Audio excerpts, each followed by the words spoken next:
In front of me is HUAWEI MatePad 12X, and today I would like to show you how you can operate voice recorder.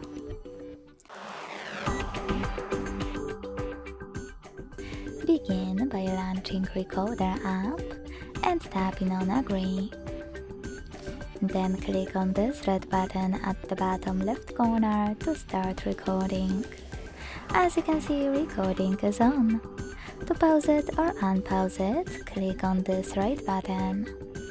To add a bookmark, click on the left one, and to end it and save it on the middle one. Now to play your recording, click on it and use play button. Then operate all of those options however you wish to. To rename it, hold it on the list, select rename at the bottom, type in whatever you want to and hit OK.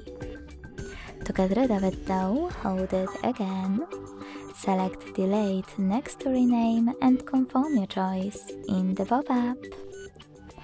Thanks so much for watching. If you enjoyed this video, don't forget to leave a like, comment and subscribe. Bye!